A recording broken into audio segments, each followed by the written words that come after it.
Hello, hello, hello, and welcome to the Drag Race RHAPup here on reality TV RHAPups. I'm your host, Liana Boraas, and today we are going to be talking about episode 9 of RuPaul's Drag Race All-Stars Season 9, the rusical of it all in a absolutely stellar runway. I'm so excited to break this episode down with our wonderful panel. First, let me welcome in Beth Dixon. Beth, how are you? I'm about to sneeze, but I'm doing okay. Well. No, I don't know why. It just, as soon as you said, first let me welcome it, I said, I hope she goes to Aman. Of course. I wanted to capture the sneeze on camera. And then, of course, it hasn't happened and it's gone away. But I am doing well. I'm excited to talk about this episode. As y'all know, I'm a big musical fan. And the musicals are something that we don't normally get live singing anymore, but we also don't get recorded vocals. So I'm excited to talk about this one in particular. Yeah, definitely. It's sort of a hybrid of the two where they still record their own vocals, but then, you know, it was edited and made a little bit nicer. Right. For some of them. And also like tested their lip syncing skills. Yes, exactly. For all of them. And then, of course, now we're going to go into Lip Sync Lollapalooza, but I digress. Let's close out the panel with, of course, Aman Adwin. Aman, how are you? Great. Excited to be back. I also am a big musical fan, so the rusical is always a good time. And I do think that this was a pretty good one. So I'm excited to dive in. Even though I still am kind of confused about the plot a little bit, but that's fine. Oh, yeah. The same. I mean, I don't understand where you guys are confused. Guacamole, she gets pregnant with a demon baby who's Vanjie, but also not Vanjie. I don't know. And then they throw a baby shower for her with all of these crazy people.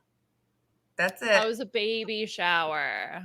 Okay. So yeah, before I think the neighbors just all showed up. Like the neighbors just showed up. Like, no, before you can have your baby, we need to throw you a baby shower. And it's like she got pregnant and one night she was gonna have a baby. It's kind of like the beginning of Umbrella Academy, where like all these women across the world just like randomly got pregnant and had a baby immediately. Like it's like that moment, but because she ate guacamole. I see. Yeah. I was just busy vibing to the music to pay attention to the plot, and I guess I missed some of those key plot points, but anyway. See, I was paying attention to that, and then I couldn't pay attention to the music. All right. My eyes were all on Roxy, to be honest, trying to figure out how she made that happen. We'll get to it. Yeah. That was crazy. Okay. The just a few like sort of logistics things. So the snippers are done, and honestly, there was like very little fanfare for the snipping the entire time. It has had no impact. It's done, and we're all moving on. And even after the episode, you know, last week we get in this episode, you know, we get them on the couches, and even then it was just kind of like, all right, tit for tat, yeah, we're done. All right, bye. Yeah, moving on. So a bit of a dead twist, but you know, it brought some drama with who's going to snip who. So RIP Ruby Slippers. See, I hope that what they do next week and moving forward is to say, okay, now it's all about the existing badges out there, and you choose who you're stealing a badge from if you win the lip sync. That to me would be like, okay, this twist is about to go off. And a charity season, stealing badges from somebody? Are you kidding me? I want to see that. They could steal the money too and give it to the other charity. I'd be like, you know who I'm stealing from? Chanel. Because I want the badge and I want to make sure somebody's definitely not getting into it. Like, I would be such a massive bitch. And like people would be like, where did that come from? Yeah. Like I would actually it's like the reverse of what's your face's logic. Yeah. I would really want to see that play out. That would be super interesting to see a stealing season. All right, come on, Drag Race producers, write it down. Maybe it's next week. Think about it. Maybe it is. Yeah, well, that's the thing is that, you know, Ru says at the beginning of this episode, anybody can still make it to the final 3. And we get in this episode extra badges being handed out. And so I'm sure that there's going to be some more shenanigans along the way to increase the number of badges. We talked about this last week with 3 badges going to the final winners of the final challenge in All-Star 7. So who knows what's going to happen when it comes to ultimately the final counts. We've seen them get badges for like winning mini challenges and a bunch of random stuff. So it could come out of anywhere, to be honest. Let's get into the Rusical. So, Maxi Challenge this week is, of course, Rosemary's Baby Shower at the Rusical. And so essentially, Beth very clearly outlined the plot. It's New Yorkers willing to sell their soul for a decent apartment. They they get the apartment. Rosemary, played by Plastique, eats the guacamole given by the landlords, which makes her pregnant with Vanjie, the baby. And they have a baby shower, and we get a bunch of musical numbers and all that jazz. Aman, what was your overall impression of the Rusical? The queens are very high on it. They feel like one of the best that has been on Drag Race. I mean, it was fun. I liked a few of the songs. They were catchy. Sometimes, like, I feel like I can't remember any of the songs from any of the other musicals, except maybe like the only one that like rings out in my head because she is so loud is just "I want to rule the world." That's all I can hear. Yes. So congratulations, Jan. You are in my head rent free. But in New York, that's a big deal. Yeah. Well, Philly, I guess, still. I thought that there were quite a few standout performances in this. I felt like this particular Rusical gave a lot of them like ample opportunity to shine and really, show their stuff. The choreography was like on point. Obviously the singing, is retouched and engineered and things, but still there's like a base level of talent that I feel like a lot of these queens have that I didn't necessarily know. Like, it's not like Drag Race, like singing, it's never really that much of a competition in the show. But I feel like I was just reminded that like a lot of these queens are kind of like multi-talented and do this for a living outside of Nina. So it was fun. It's also interesting because I think there was a few queens for whom we didn't know that they would do this outside. Like, I thought Plastique sounded great and really got into character, was over the top. And I just was like, how thrilling to see her just so different than what we last saw her on season 11. Like, I thought that she just did such an incredible job. And then you had other people who I thought like, I thought Nina did incredible, but I was sitting back being like, well, I think other people might have had better roles, to be quite frank, and did more with them. So, Nina, you really fought for that role. And all I could think about was like, girl, you've basically played this character multiple times on Drag Race between season 11 and now. It would have been much more interesting to see you try to do like the Megan of it all. That would have been so much fun to see. Yeah. She's probably more robotic dancing anyway. That said, I'm really happy George just did that because holy shit, that was incredible. But I overall, I have to say, I was just really impressed with the queens' performances because I'll say it, last week I was like, I don't know what's gonna happen. There's no plasmas, there's no Jans, there's no rosés. What are we gonna do? And I think everybody genuinely turned it. They came in, they performed.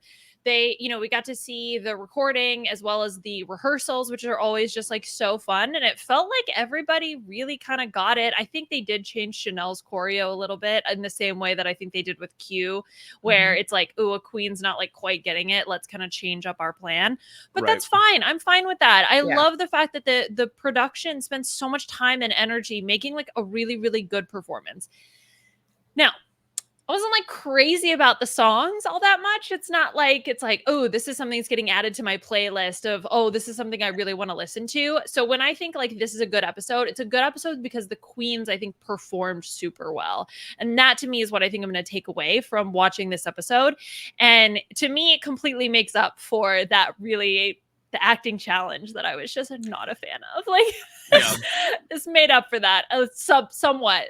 I'm not letting them off the hook yet, but at least somewhat. It felt like, okay, we deserve this. Like, we as the audience deserve to see these really fun performances and people who I think subverted expectations. Beth, to your point, like I would add Roxy to the list, Georges to the list, like so many people that I think just really like outkicked their coverage in terms of what I thought that they were capable of. So that was really, really nice to see. All right, so we'll get it. Oh yeah, go ahead, Aman. Well, guys, you might be bringing up what I'm about to say anyway, so you can go ahead. No, you go. I want to hear. No, I was just gonna talk about like Roxy's insane makeup. I just couldn't get over it. I didn't recognize that it was even when she was on the stage and they were saying this is Roxy, I didn't believe it. Like she completely transformed herself. That was incredible.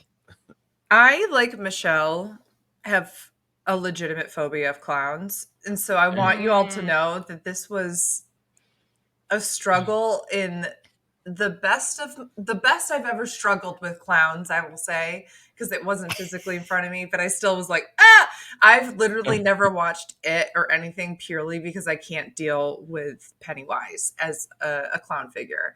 So she came out and I thought it would be like some kind of like drag, like cutesy version or whatever, because this is not Dragula. She came out and gave Dragula and I was like, oh, okay. Yeah. And that she turned it.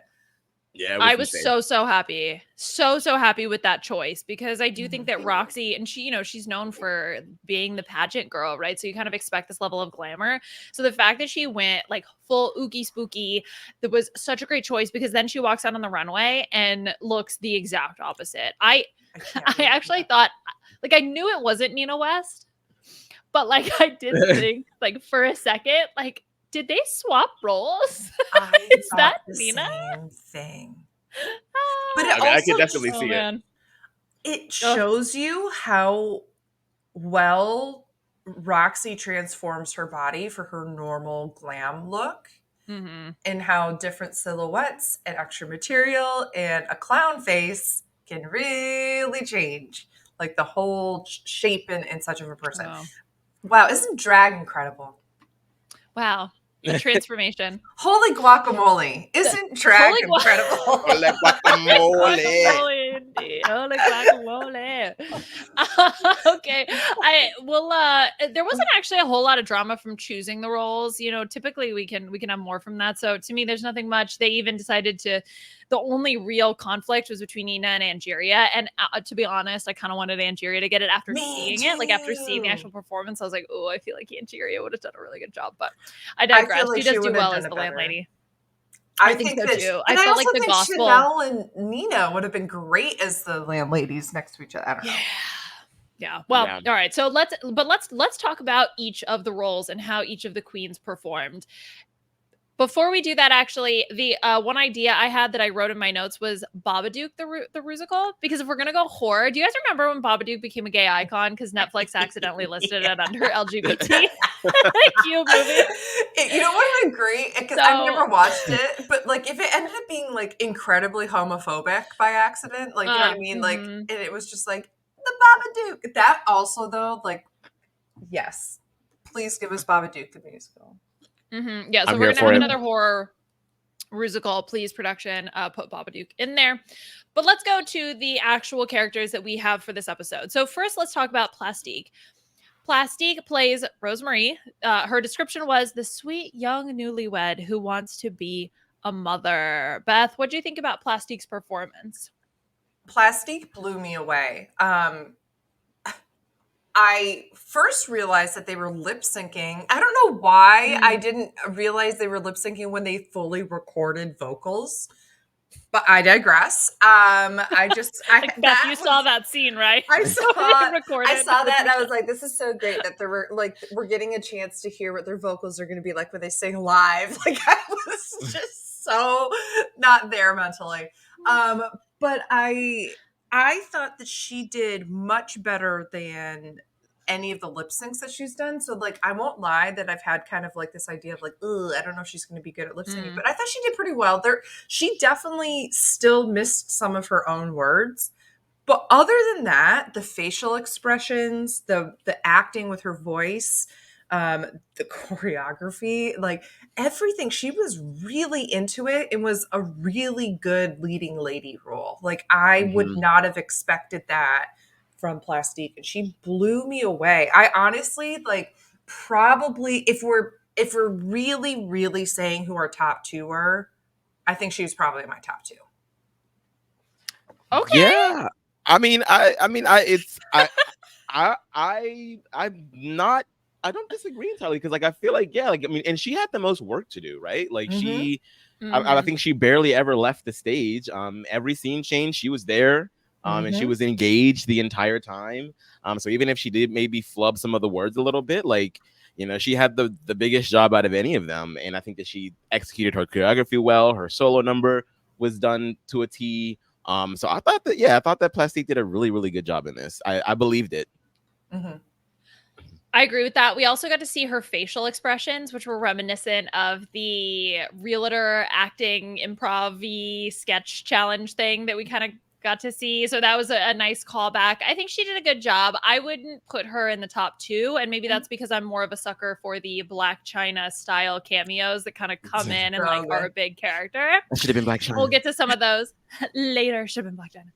But I do think that she was super strong, held it down. And as you said, Beth, she got 99% of the words. So I'm impressed with that. And with the recording, she really like came up with this character of just sex that she wanted to go for. And so I'm happy that she executed all of that. Yeah. Let's clip that out of context. We can put it. If I had a soundboard, I would put that on a soundboard. Just press a button and makes me do. Yeah. Yeah, it's okay. It's kind of like turning into, I don't know what it's turning into. The husband. That's some kind of weird bondage. Like what? Oh yes, Aman. Thank you. The husband. Is he? Wait, who is he? I have no idea. I don't know. Is he a pit crew member? Yeah, I was wondering, is he a pit crew member or is he like some actor that I don't know about? Is he like a gay porn star? I mean, that would have been just so funny. Out of the realm of possibilities. I thought that would have been amazing. Like have the leading role who's like, oh, in and out. Because it clearly like they gave him applause or like laughter as if like it was somebody somewhat notable. And so my first thought was, what if he's a gay porn star? Because that would be great. I forget what his name is. Or else I'd look him up. How dare you? I forget what his name was. His name was Sean Cody.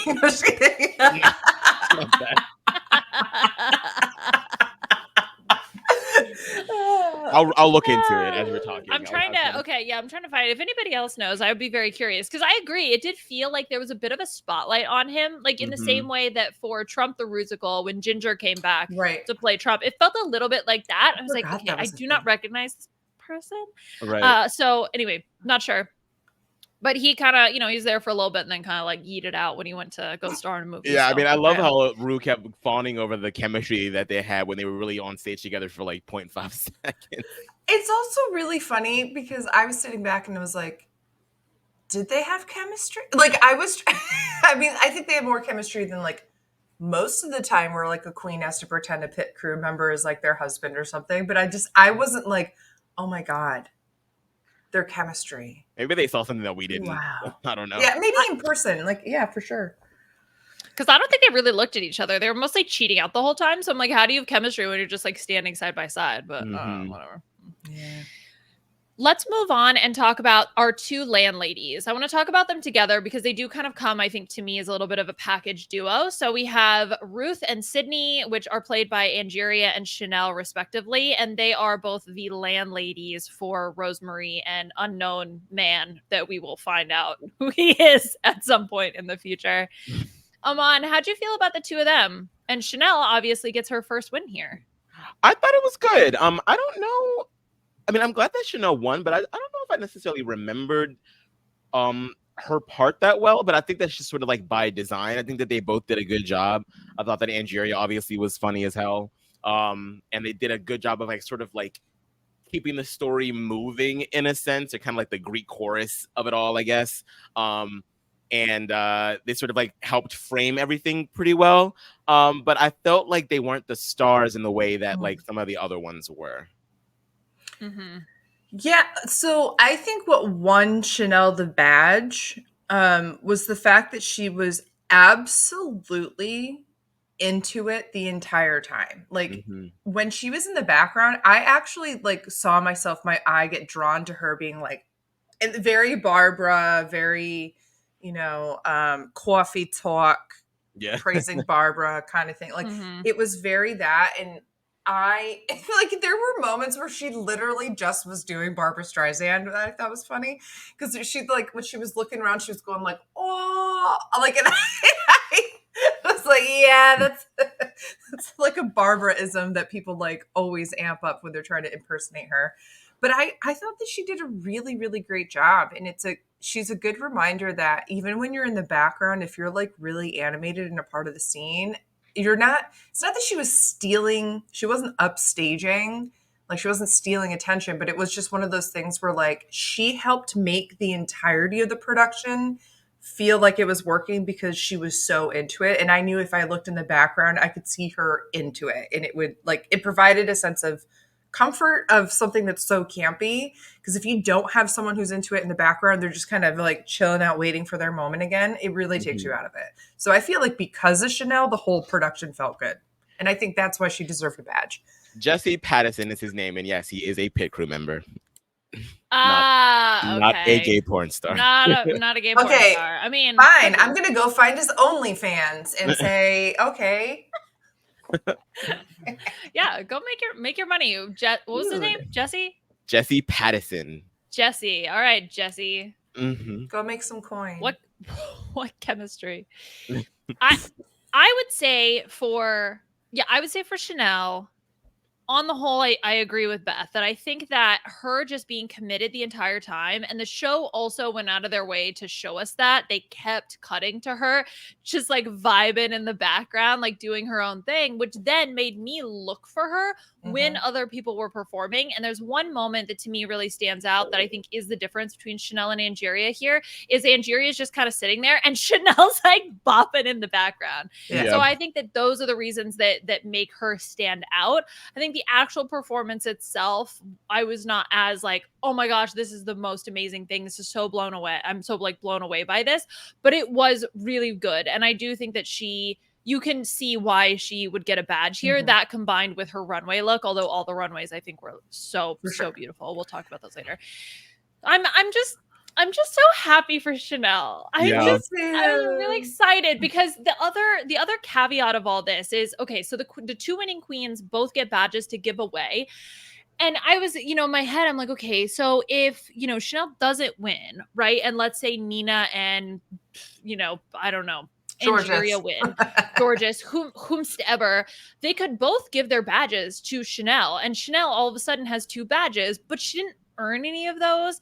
So I almost feel like this was the best case scenario where Georgia ends up giving her the badge and Chanel wins her own badge, and Georgia's deciding to give it was like before anything ever happened, and they tie the lip sync. Like, I just really feel like this is that moment for Chanel.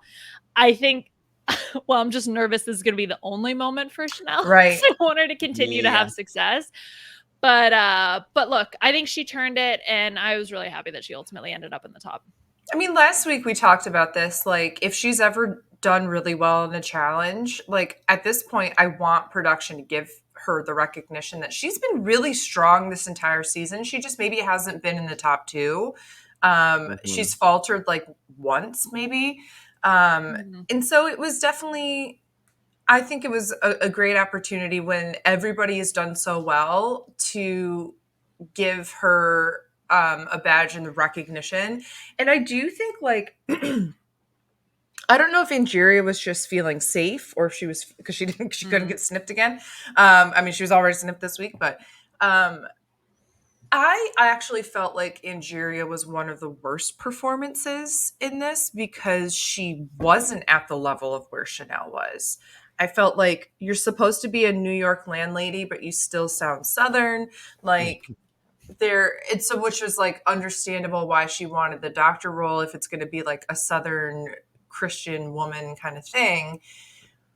But I also was like, this would have been a great opportunity for Angeria to show us another character. And I didn't get that from her. And if she had gotten the role that she wanted, we definitely would not have gotten that from her.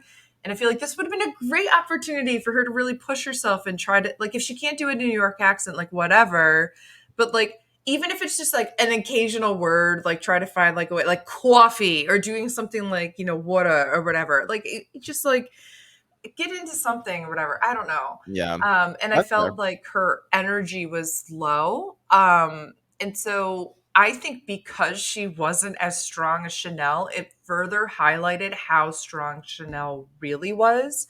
And I feel like in a week where that happens, it's amazing that she gets like, everybody did amazing, but Chanel, you bested them all, because I think that's the case. And like, it's not a charity from production kind of thing. And I love that. I mean, I liked how Georges framed it too. She was like, "I'm giving this to her because she's been killing it the whole time." Like, you know, she Mhm. maybe she wasn't in the top 2, but she has been high a lot of the time. So think of it as like all of those highs equals one badge, Right. as opposed to, you know, getting the top 2. And the way that the queens all reacted when they announced her, because it's Georges and Chanel as our top 2, and they all go, "Yes!" It was just really heartwarming. Yeah, it was. You could tell she had like that, oh my God, I actually won moment. It was so, so genuine, so beautiful. I'm like so stoked for her. Mm. Next up is Gottmik, who plays Blair, the possessed young woman.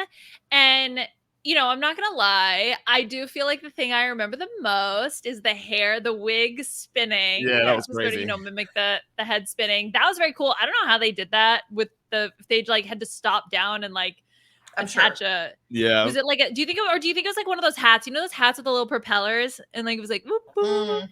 How do you think they did it? I'm pretty sure they stopped because the camera work was very sketch Oh, at so that different. moment. It was so different. It was I'm like pretty all sure up they on were her. like, okay, we're going to film that later. So just stand there and like do this for a second or stand still. And then we'll like, I don't know, we'll film that and then cut it or whatever. I don't know. I didn't understand what was happening at first when it started. I was like, wait, is she like, is her, oh my God, I thought it was her head. What is going on? They're like, Gottmik wins. She's actually freaking possessed. Yeah, no, I thought she did great. I mean, this was a role that when I looked at her in the background, she was in character, but her like, I don't know, she had that kind of like, I'm possessed and I'm in The Exorcist, but I'm also like a little bit The Ring and all that kind of stuff. I don't know, it worked pretty well. I thought she was doing what she needed to, and I like the like LA vocal fry aspect to it too that she had. It's so stupid. I'm here for it.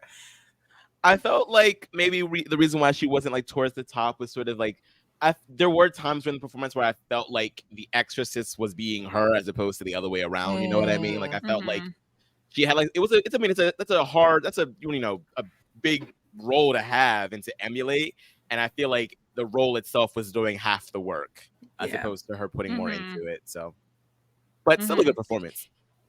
It did feel like we've talked about this with Vanjie, where it's like, oh, it's just Vanjie doing this. That very much felt like this is just Gottmik, and maybe it was because with her, the voice just really sounded like her and kind of sounded a little bit like her Paris Hilton. So it was just very, very Gottmik and less of a character. Yeah, I still think she did a really good job. It wasn't in the top necessarily for me. She has a pretty good voice too, and so it was fun listening to her sing. And I was like, hey, yeah, you better rock that. Is the devil Violet Chachki? Yes. You said it. T. Okay. Next up is Roxy. We've already talked a lot about Roxy, but Roxy played Pennywise, obviously the clown, as well as she has a global beauty brand, which that part I didn't really 100% understand. Hers, and also there was someone else who also had like a job. Was it Blair? Gottmik's character? I don't know, like a fitness influencer. I don't remember. Anyway, I can't remember either. But those parts of the story I felt like were just sort of unnecessary. I don't know if they needed them for the song or something like that, but for me it was more, again, Roxy's full embodiment of the character, the makeup choices, the outfit choices, the direction that she chose to go, also with the vocals, like even in the recording session, like she very clearly had an idea of what she wanted to do, and for that I'm so happy. And this to me was the first performance I was really like, oh, I would put Roxy in the top. Yeah. Just when she like initially came out. And I think all of those reasons is why I was so impressed. Yeah. I so thoroughly agree with you. And I really struggled with her, Chanel, and Another Queen for the top 3. And I just, in Plastic, guess there was 4 people I really liked. Oh my God. No, but she was incredible. And I had, like I said, I had a hard time looking at her at first, but I forced myself, and I'm really happy I did because she was incredible. But Yeah, I thought that she did a fantastic job. Again, just the total transformation of it all is just enough to like just really validate the performance for me, and just the vocal decisions that she made with both the singing and the acting. I just felt like it was a complete submission to the character. So I definitely think that she should have been one of the ones in the top, but I'm not mad about who's also in the top. So this one was kind of hard. This was a hard one. Mm-hmm. I really feel like the one thing I can't get out of my mind is like the way she danced. Like it was like her whole body was moving, but that face was staying still. And I was like, I'm going to have nightmares, but also it's fabulous nightmares. I mean, when I think about Roxy Terrifying. Andrews and like musical performances, all I can think of is where my people at? Where my people at? Where my people at? This is like leagues ahead of that abysmal. I can't. Well, that or even Read You Wrote You, you know what I mean? Like, which is iconic verse. We all know the best verse of the song. But those are the memories that I have of Roxy doing something musical. And so for her to come out and do this really subverted my own expectations. I was so impressed. Yeah, she did great. Coming for the Broadway She gig. did a great. Thank you, Beth. She did do a great. I was going to say job, but then I was like, did I say or not? So I just stopped. I enjoyed she did a great. She did great. You know who else did a great? Georges as Morgan, the AI doll. Aman, you know, we did get to see her in, and she talks about this, the Moulin Rouge musical, where she ends up in the bottom for this. But here, I think knocks it out of the park is the AI doll. Yeah, just again, one of the best movers that the Drag Race has ever seen. The makeup too. I didn't like recognize her for a second. Just like she had the blank stare down. The blue contacts were really taking me out. Like the physicality of the dancing, the not a soak and clog part was hilarious. I forgot about that. She just really did it. Like the isolationism, I think, is like, you know, that's what really sells, you know, a robot-esque performance. And I felt like she knew when to be loose, she knew when to be rigid. It was a good job. Sorry, before we continue to talk about Georges, I just remembered the beauty brand thing with the clown and the kimchi reference. I think that was wise because Pennywise was the clown and has a beauty brand, and it's like eat your heart out kimchi or whatever, because the clown, I'm pretty sure. Okay, now I'm like, it's coming back to me now. Now I'm like remembering, or at least that was the connection my brain made at the time. But yes, anyway, back to Georges. Not a soul can clog. What a great reference. What a fun callback. And I totally agree. From the contacts to the really like lack of contour to make her face just look very like doll-like and very flat. The movements, everything. I thought she absolutely nailed it. I was so impressed with Georges.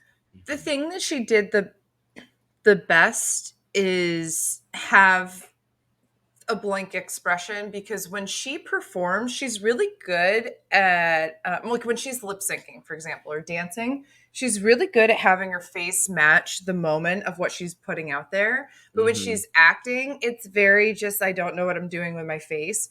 I was nervous about that with something like Megan. And when we had the confessional before they actually show the musical, where she's like, I'm trying to really balance, like, how do I be rigid but show that I am in character and fluid, but how do I not be too fluid that I'm not a robot? And like you could tell she was really thinking about that. And I was like, that means she either does really well or really awful.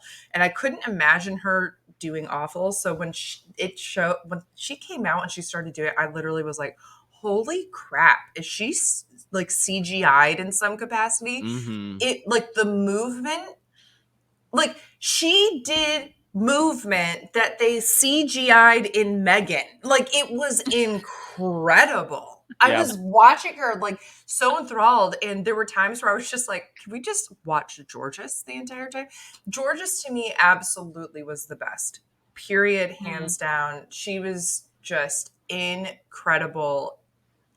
And I'm like so happy for her. This was just so cool. If she ever comes back again, she needs to do this character for Snatch Game. Right? Yes. It'd be, Do honestly, a Gigi good. Be a robot. so good. Yeah. Oh God. Mm-hmm.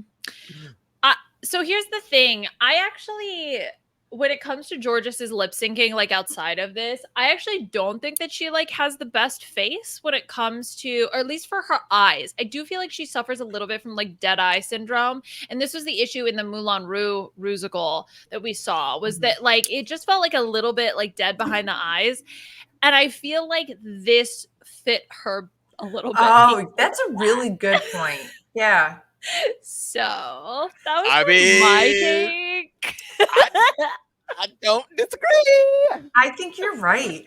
That's a really good point. And because I do think like Talk she about using your sells. strength, use your weaknesses too, bitch. That's right. And Yep. a smart strength is to use your weaknesses to your best abilities. Mhm. I do think that I agree with you that she does have a little bit of the like the dead eyes thing, but I don't think it's dead as much as it is just like one note of like I'm giving you serious sexy as I do all this stuff with my body. Like and so it's not her eyes are never like kind of squinted in or a little bit. Her eyes are always just kind of open, so it's a little bit more intense, which gives off that like dead vibe. But for something like this, you're 1,000% correct that like plays into her wheelhouse really well.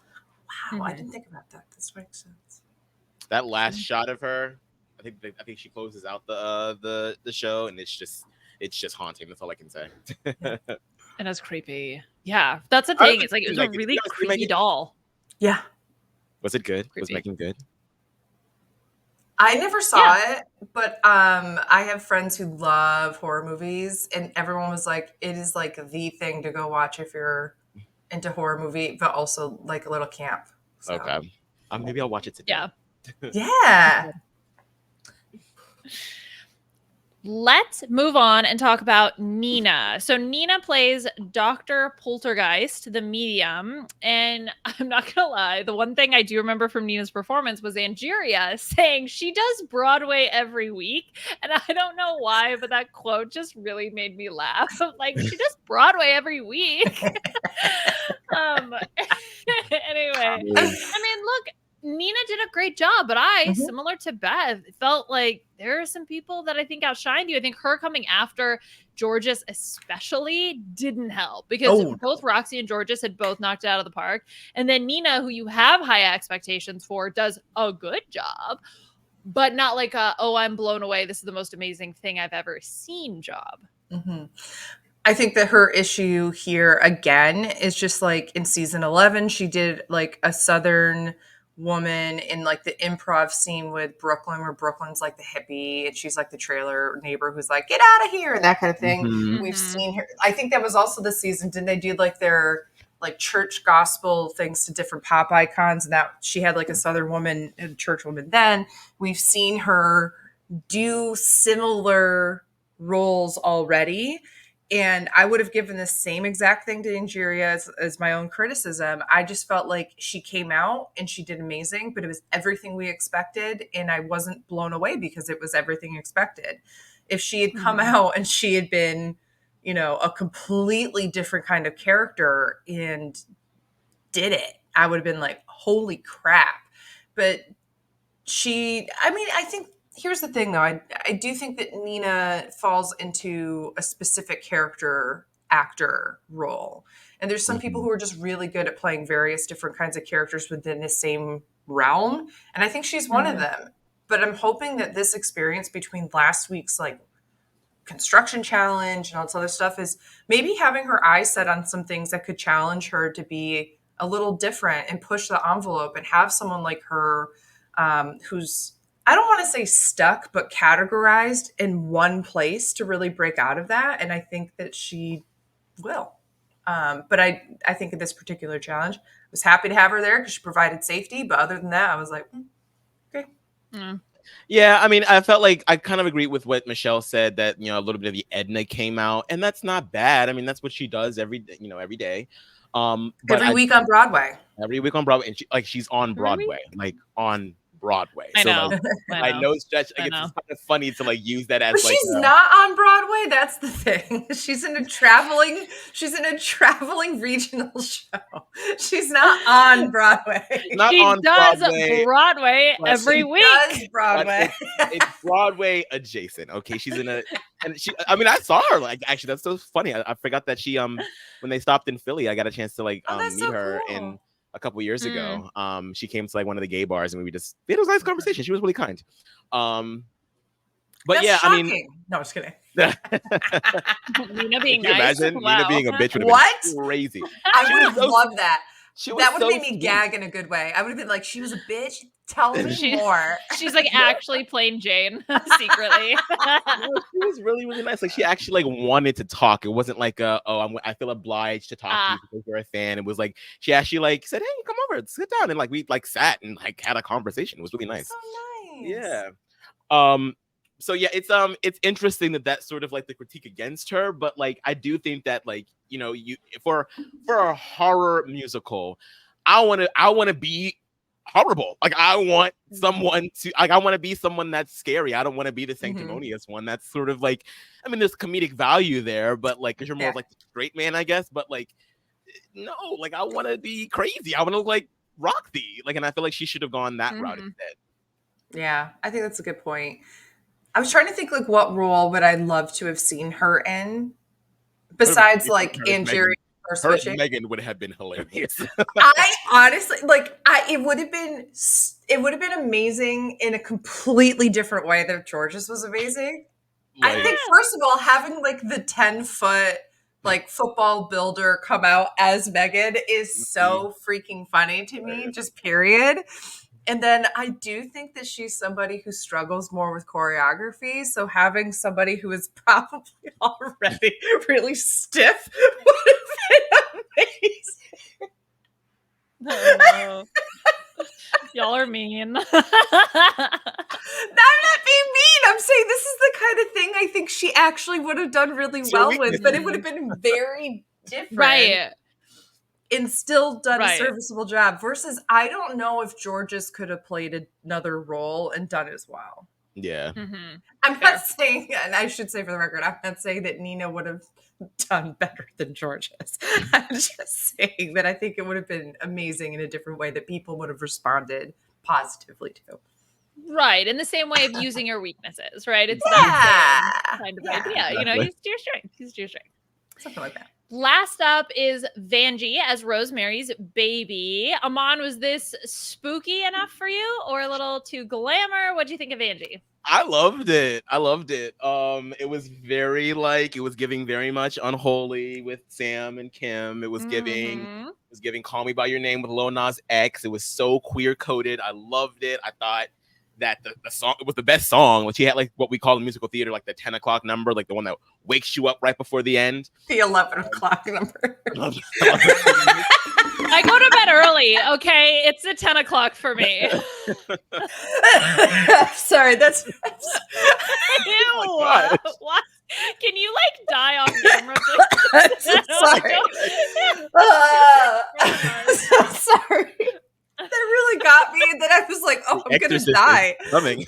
So, I'm becoming know, Blair. I'm so sorry to our listeners and viewers.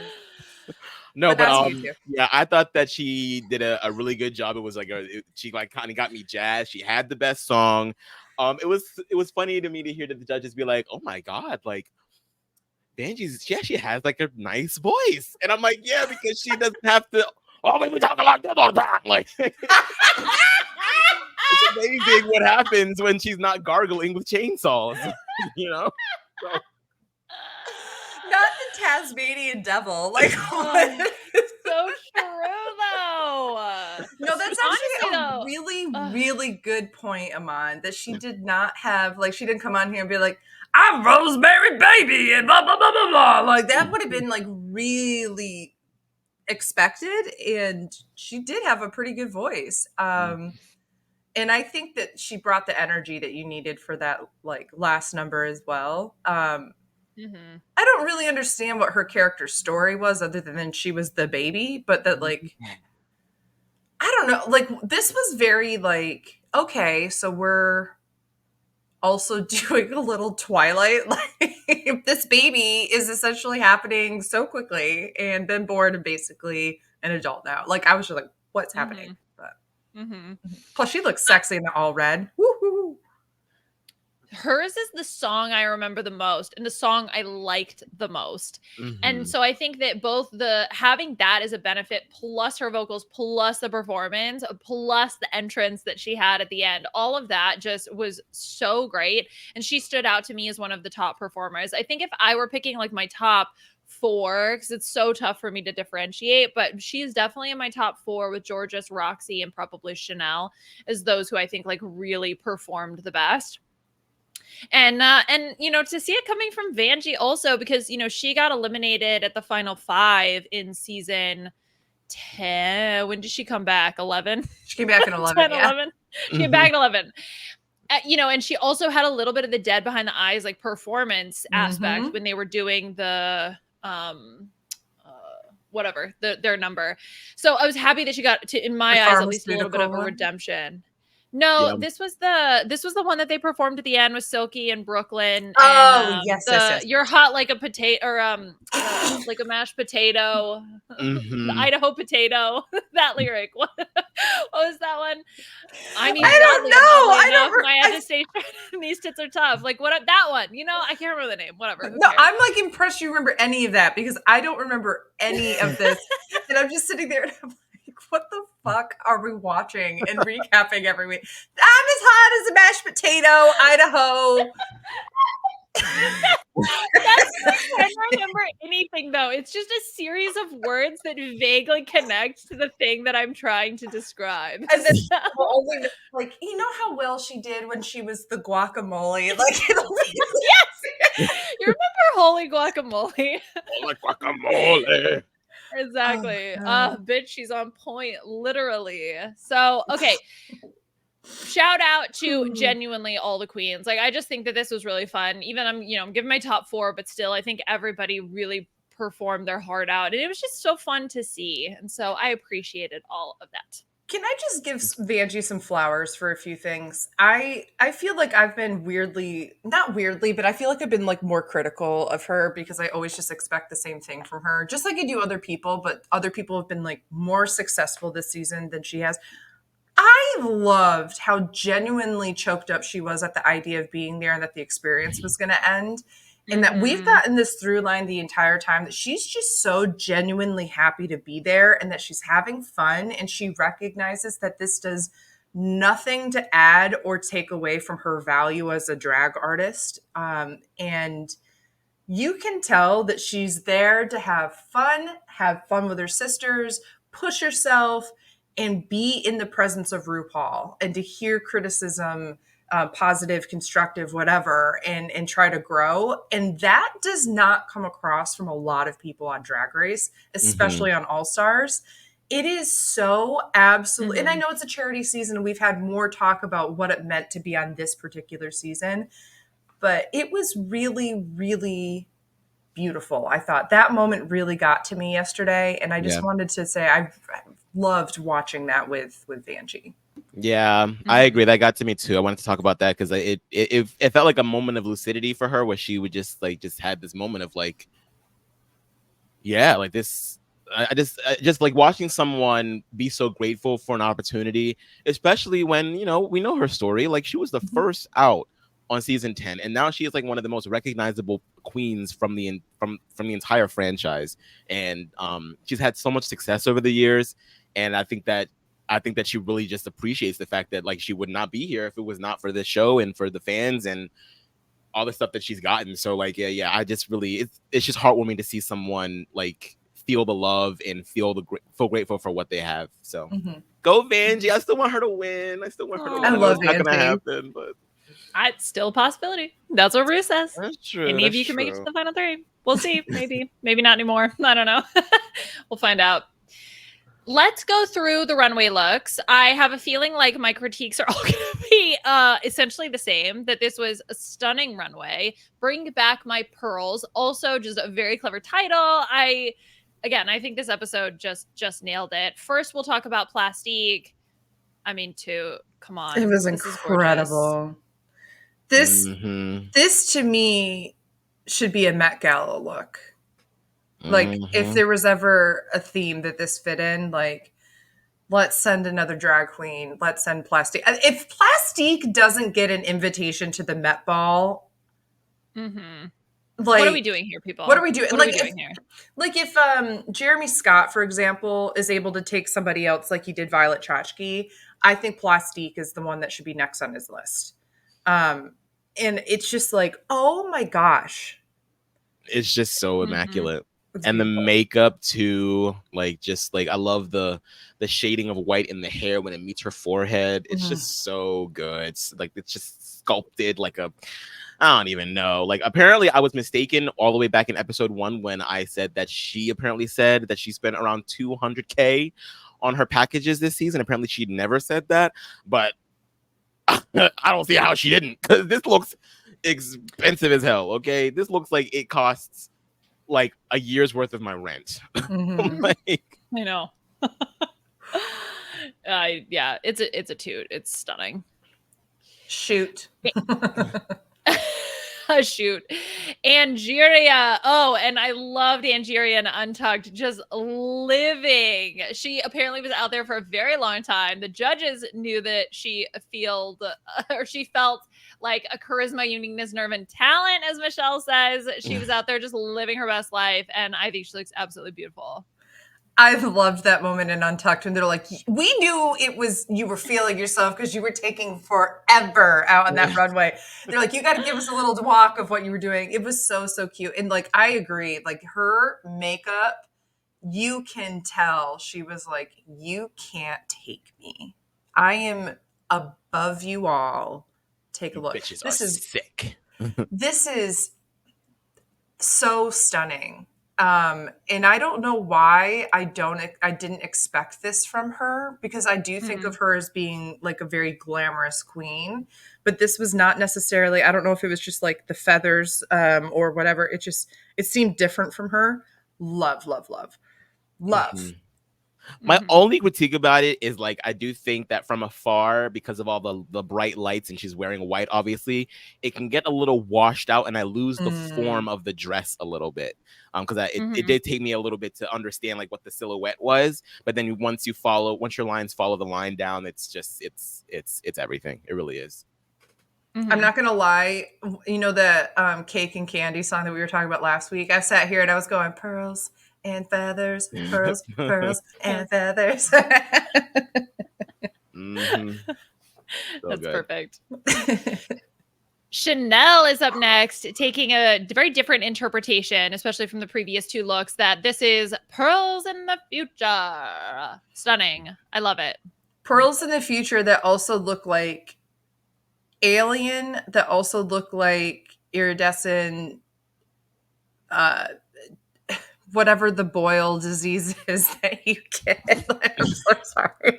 But like I just was sitting back and being like, she looks like a glamorous future disease. Yeah. You know what I mean? Yeah, I can see it. Yeah. And like post-COVID, I feel like that could be the future. I mean, if a disease makes me look like that, I will gladly get sick. Okay. Aman's like, cough on me. Sign Oh me no. up. I'm not vaccinated. Yeah. I feel like she just really did something outside of her comfort zone, out of her normal drag aesthetic, and it's very successful. This looks so cool. Last week where she had the like bows and like they were really big and over the top, and like if you removed one, it would have been unbalanced. I like how like every pearl and orb on her body makes sense exactly where it is. You can tell the attention to detail is there, and you cannot tell me she's not one of the best like makeup artists for drag. Like incredible, simply stunning. Exactly. Stunning. Outmake is up next, who chooses the black pearls, which I loved as a creative choice, and then also just looks stunning. This is so cool. I love the way it goes all the way down to the shoes. Gorgeous. Yeah, it reminds me of her the headpiece in particular. I think it reminds me of her promo look for season 13. Or was it was it 14? What was she on? Was she 13? She was 13. 13. Yeah. So I feel like I've seen that like headpiece before, which I don't mind. I think that if it's a repurposing, she did a fantastic job on it. I do like the fact that she went out of the box and went with black instead of the white. I do kind of wish that there were a little bit more pearls on the bodice, maybe, because there were parts of it that did feel a little bare. But then again, maybe that's the point, because it does kind of look skeletal. So maybe that's what the look she was going for. So maybe it's just not my favorite look, but it's still obviously beautiful. I think this is incredible. And after seeing her just generally in this episode, I was like, the way Gottmik would eat up Dragula at the same time. Like, I just think, but the only difference here is, and I think that she obviously is a crafty queen and makes her own looks and all that kind of stuff. I just don't know if she does like the special effects kind of stuff that a lot of other queens do, but she's got the glamour and she clearly loves horror. I just don't know where her filth thing is, because that's the third pillar of Dragula. But I see this and I'm like, the way they would just live for this look on Dragula as well. Like something that's so glamorous and fashion forward, but also absolutely is this idea of like a drag monster, but like applied to high fashion. It gives me the Vander Von Odd kind of like aesthetic. I think Vander's a little bit more into the horror aspect of it, but I think Gottmik's just such an incredible artist that I think that this is just incredible. It's just incredible.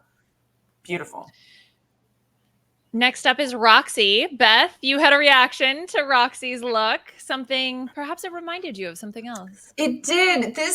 So my first Broadway show of all time was The Producers, and it always will hold a special place in my heart. I love, love, love, love, love that show. I love Mel Brooks. But there's a very big number, the fourth song of the show is called I Want to Be a Producer.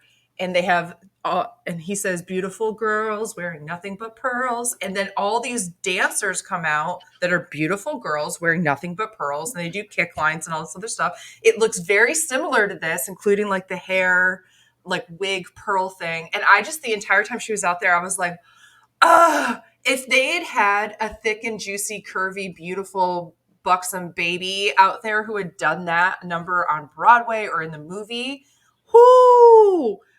just like it would have been amazing. Instead, I did get that before. Yeah, there you go. Yes. Yeah, this picture you sent us. Yes. So I sent a picture for those of you who were watching the video. I sent this picture to Liana and Aman of like, this is from the movie, which was very much what they did on stage on Broadway, but it's very reminiscent of like the pearl hat flapper, the dancer showgirl kind of look. And since the Producers is set in like the 30s and 40s or something like that, this was very that. Yeah. The general vibe of it really reminds me so much of her talent show performance in All Stars too. I mean, she obviously was more like a feather boa type deal, but like the same general just like genre of look really reminded me of that, and I thought that she did a good job. I do think that it's beautiful. I just Delivery. I do think that like in comparison with some of the others ones, this one looks a little understated, which sucks because like obviously there's so much attention to detail and it's not easy to make a garment like that out of pearls. So obviously beautiful tailored craftsmanships and all that stuff. But I think just when you have like such opulence on the stage, this one doesn't really catch up as much. Yeah, I would agree with that. I would say that for Roxy's as well as Georgis's also, which to me, Georgis's was maybe the most underwhelming of all of the looks. Still, again, gorgeous. Just by comparison, when you start with the Plastique Angeria Chanel Gottmik of it all, you know, it's just such a crazy high at like level of expectations. And so even though I think Roxy as well as Georgis, who we're showing here, look stunning, and obviously, you know, Georgis did incorporate some pearls, but even Roxy is like literally dripping in pearls, and this is just not necessarily like at that same level. I do love the incorporation of Well, now that I'm looking at the wig, is it? I don't think, are those pearls in her hair? I thought they were when I first watched it. Now I'm looking at them. I'm not sure. I'm pretty sure they're pearls. I have it playing Okay, good. in the background right now, and they look like pearls. Okay, I hope so. Yeah, but the dress, Perfect. it looks like this dress already existed, and then pearls were Yes. added to it. And it looks, Correct. the way that they did it is stunning. Like, it's not a bad look at all. It just doesn't. Again, it's not like matching the energy of some of the other looks. I just kept thinking, I just want Georges to teach me how to walk. I gush over her when I walk so fucking much because it's just so good. It's just so good. She hits the mark every time. Yeah. Ugh. I like the mixture of gold and pearl. I think that's a really more unique look. Even though we see it with jewelry and such, we don't really see it applied like this on an outfit. But I'm not exactly crazy about the look. I don't think that the knotted up bow of pearls looks as glamorous as I'm sure it's intended. Actually, wait, maybe those aren't pearls in her hair. I think maybe it's like rhinestones or something. I think it's supposed to look like pearls, but it's more like it's actually rhinestones. Yeah. Okay. Yep. Agreed. Nina is up next, and Nina has a very glamorous but very different take. The only thing is, like, her headpiece was initially a little bit confusing, like the face piece. So I'm happy that she removed it. And, you know, obviously there are like a ton of pearl, but then also you see all these looks previous that are like really dripping in pearl. So, you know, by comparison, still amazing. Definitely a toot and very gorgeous. She looks like she's going to play some like crazy evil queen on like Game of Thrones or something. Like, that's what I'm getting. I was just going to say that, like, she's doing some kind of like, you know, Shakespearean kind of play, but like gayed up a lot. Yeah, exactly. like, oh my God, that would be so amazing. So gay. Like Romeo and Julio or something like that. Yes. But yeah, no, I think that I think this looks really beautiful. I thought it was shady as F though when the producers or the camera people like really zoomed in and you saw just like it kind of just like little fringes that look like barely a little thing here with a pearl at the end. It just looked a little cheap when you zoomed in very close to some of those details. But I think, again, she comes from a world of theater, and this is very much a theater look. And so I thought this was for like, and again, beautiful makeup. That smoky eye is like incredible. I thought the hair was very interesting and cool and different and unique, something I didn't expect. And I don't know, just overall a toot for me. Last up is Vanjie, the full shell. I was so happy that someone finally did it. I was expecting someone to come up with a reveal, and Vanjie, not a reveal for Vanjie particularly, but still really had the whole oyster shell energy going on here, Aman. Yes, Miss Clam G. Yes, I kind of gasped when she came around the corner. I love this look. It's so. I got like a little bit of like a Little Mermaid from it immediately, and when she said that, I was like, "Yep, I got it, sister. I see it. I'm in the fantasy." The only thing about the look is like I feel like the presentation of it was a little stunted, only because I feel like the hood is so like I think it can fall at any moment, so she kind of had to walk kind of stiffly. So that kind of took me out of the fantasy. But the look itself is just so pretty, even if it is sort of like her returning to her roots and having a corset and then adding something to the corset. I know. I wish, but I think the only thing that would have made this, because I agree with you, I feel like it feels a little top heavy. And if she had like a skirt cape kind of thing that flowed behind her, made of like satin or something like that, I feel like that had like a pearl aspect to it. I think that would have been enough to have a little bit of a train, still have the open front so you could see the beautiful like pearls off of the corset and everything, but just something that train would show like a little bit more balance.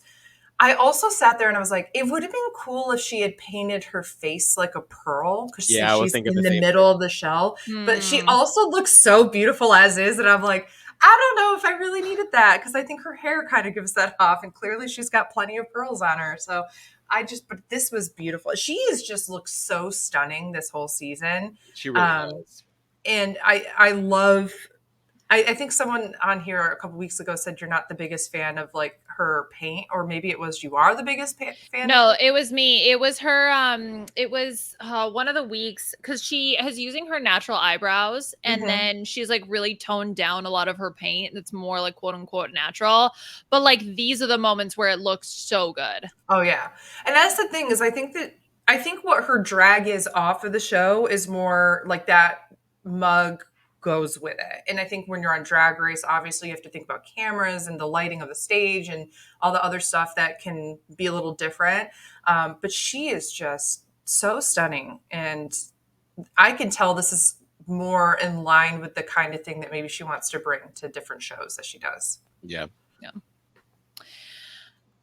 Okay, those are the runway looks. We talked about the main challenge. So let's close things out with talking about the lip sync. So Chanel and Georges are in the top 2. The song this week is Love Come Home by Christine W. Aman, what did you think about the lip sync this week?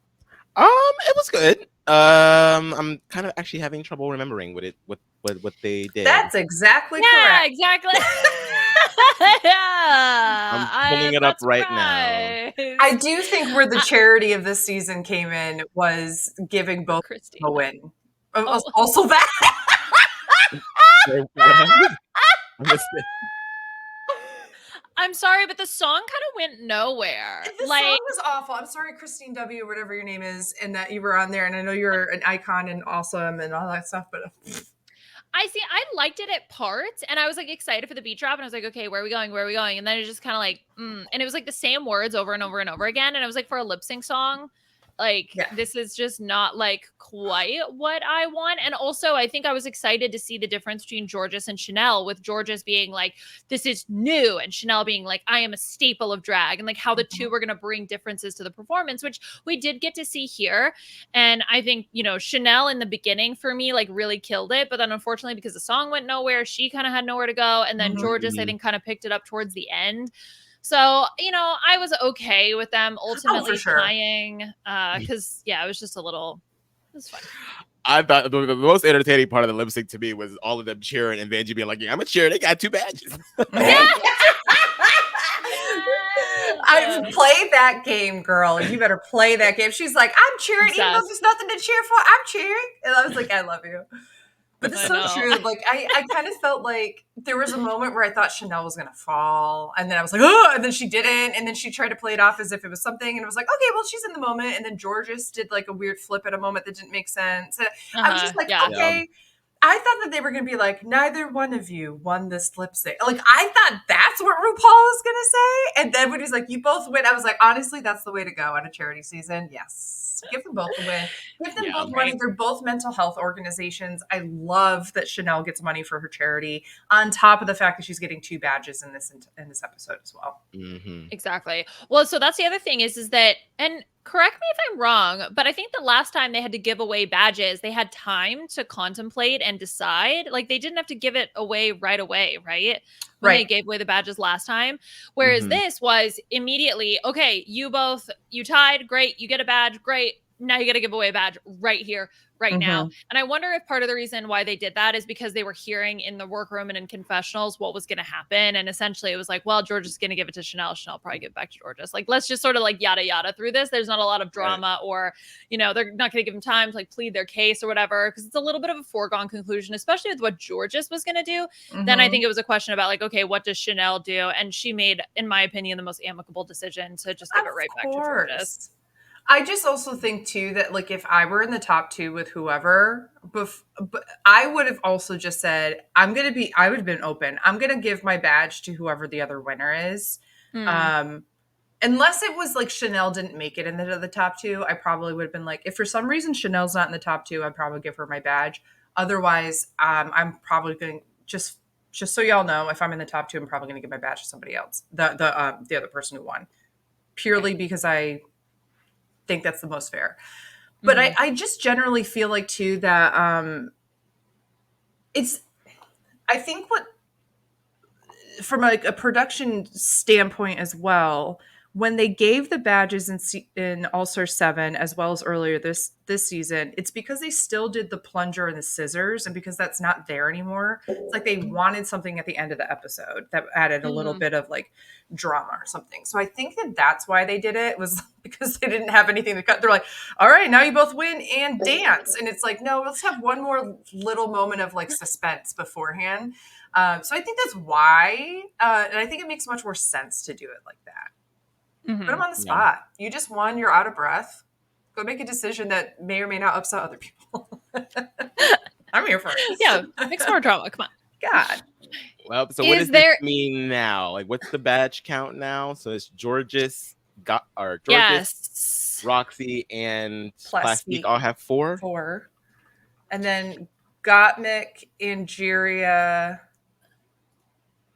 No. Yes. So, okay. So the official totals are, as you mentioned, Georges, Plastique, and Roxy all have 4. Angeria sitting at 3, and everyone else has 2. Oh, I thought Vanjie and Nina also had 3. This makes so much more sense why people were like, oh God, Chanel has caught up. And I was like, well, she's still behind. But no, she's not. Girl, okay. She's caught up. That's the thing. Vanjie, Chanel, Nina, and Gottmik all have the same amount. So depending, again, how many badges get handed out and how many weeks we have left, I genuinely do believe that anybody could make it to the end. So we'll have to see how it all plays out. That's why I genuinely hope that it is like moving forward, you're going to have you win a badge if you win, but then like instead of snipping, you're stealing badges. Instead of like that, you don't win a new badge, you win somebody else's badge. You get to choose who. You just really want stealing. Like, how do we get want this? Stealing. I want kleptomania. This is what I want. True Mario Party. Drag Race meets Mario Party. I mean, yes. Is there anything else from this week's episode that either of you want to talk about? Anything from the episode proper, Untucked, any of that? Nope. No, I don't think so. Great. Oh, there was one moment in Untucked where they showed, because they've been doing like the family videos, whatever. The one of Angeria's, her parents on the couch, was so cute, but also all the pictures of Angeria up on the wall in the background. If you haven't watched Untucked, and you will, which, you know, it's all overall extremely boring.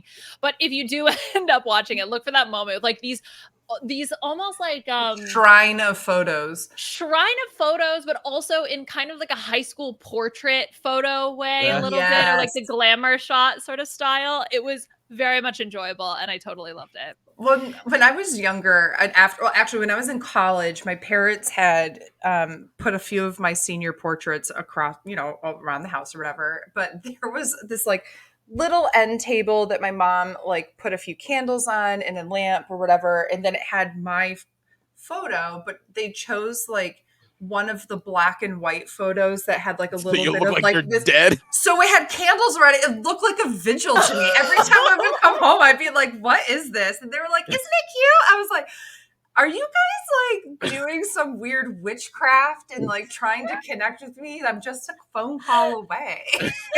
I'm instant messaging away. Yeah, they built you a shrine. That's so funny. And then to add to that, I'm sorry, this is just another thing.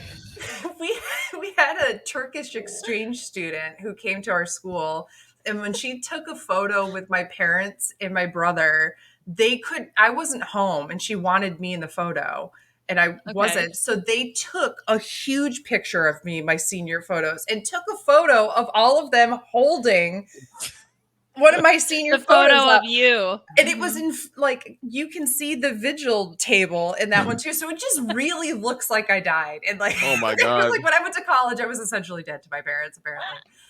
Yeah, I guess so. What's turns the up subtext? missing, and her parents Yeah. have like some life insurance chick coming through or something. Yeah, exactly. Do they have a life insurance policy out on you? Because you should be scared. They do, actually. Oh no! When I Yeah, was they're younger, mentally when I was preparing. Yeah. They were like, if we lived across the street from a funeral home, so now it's all coming together. Oh my god. That's too funny. Anyway, drag. Next week we are coming back together to talk about the lip sync Lollapalooza. I'm so curious to see how this plays out. I'm actually really excited for it. And then, I mean, that's gonna be episode 10, so we're getting close to the end of the season. Just a couple more episodes left. So come back, join us for all of that. And also join in on all the other stuff that we have going on. Aman, how's the new podcast going? It is great. We were still learning some of the ins and outs of like what we can and cannot upload to YouTube. So it's a little bit of a learning curve. But it has been great. We got like around 300 subscribers on YouTube. So if you haven't already checked out me and Matt Lagori's new podcast, where we are doing a super Big Brother bracket, trying to ultimately determine the best Big Brother player ever, whatever that ends up meaning to us and the audience. You can find us at Diary Room, The Diary Room at Big Brother Pocket. It's everywhere on Spotify, Apple Podcasts, YouTube. Our Twitter is Diary Room PCast, because podcast was too long of a handle. But yeah, make sure you check us out there, and you can follow me everywhere at Aman Adwin as well. Beth, what about you? You can follow me everywhere at AugustaWood11 on all my social media, and you can also check out My Weekly Meltdown on YouTube and all the usual podcast places. And you can follow me on Twitter at Liana RHAP. You can leave star ratings and reviews for us on iTunes at RHAPisawebsite.com/drag race. Thank you to the whole RHAP team for all of their help behind the scenes, and we'll talk to y'all soon. Bye.